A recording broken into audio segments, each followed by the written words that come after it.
Hey guys, welcome back to Pop Culture with Pat. Today I'm going to be giving you my review of Judas and the Black Messiah. Repeat after me.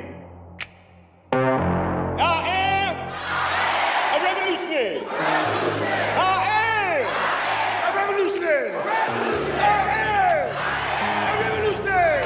I am a revolutionary. So the film is directed by Shaka King, and basically the plot of this movie, in the beginning of the film, it takes place in the late 60s. We are introduced to William O'Neill, who gets arrested while he's trying to hijack a car. An FBI agent offers to have the charges dropped on O'Neill, but only if he works undercover and helps to infiltrate the Illinois chapter of the Black Panthers, which is led by Fred Hampton. So for the most part, the movie focuses on the two characters, Daniel Kaluuya, who plays Fred Hampton, and then Lakeith Stanfield, who plays William O'Neill. And man, do we get amazing performances from both of these guys. And right from when I first saw this trailer, fantastic trailer by the way, but when I first saw the trailer and I just saw Daniel Kaluuya for the first time, playing as Fred Hampton, just the way that he carried himself, the charisma and just like this presence that he has, and he just demands your attention every time he is on, he is the main focus in this movie. So I mean, his performance is excellent. I definitely think that he's going to be up there as far as, some like nominations and stuff like that come award season, and it's well deserved. I think that he is definitely, I would say, the highlight of this film. I also, thought that Lakeith Stanfield did a really good job too as William O'Neill, because in the beginning of this movie, he gets caught for hijacking like a car, and the FBI, they come to him and they're like, hey, we're willing to drop these charges if you do some stuff for us. And so they want him to infiltrate the Black Panther Party and to get closer to Fred Hampton.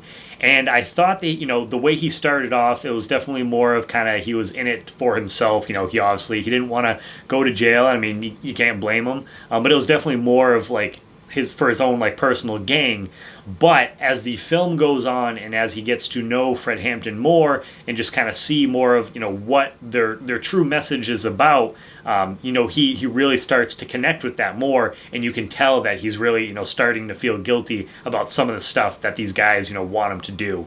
And so I thought that Lakeith, he gave an excellent performance of just those two different sides of the coin. And man, both of these guys, Lakeith Stanfield and Daniel Kaluuya, I found both of these guys, the first movie I watched that they were in was Get Out. And yeah, man, every time I've seen them, they always give solid performances, so I can't wait to see more from these guys. Now, I'll say as far as like the story itself goes, just the historical accuracy, I will, admit right up front, guys, like I definitely don't know everything about this whole story, so I can't tell you what is 100% factual and what is fiction, but what I can tell you guys is that after seeing this film, it's really making me want to go back and look more into this story, into history and what happened. And to me, that's just, the sign of a really good film, that because it made me, care this much to go back and want to look at these events, for myself. So again, don't know the historical accuracy,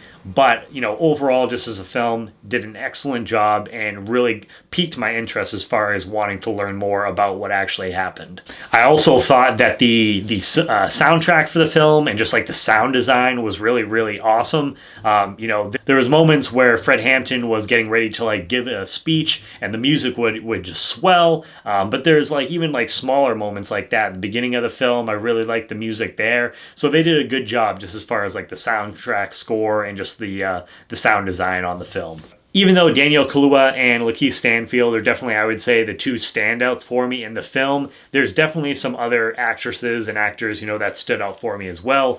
In particular, the two characters would be Jesse Plemons as the FBI agent, and I also really liked Dominique Fishback as Deborah Johnson, and then Dominique Thorne as Judy Harmon, who she's actually going to be in Marvel's Ironheart.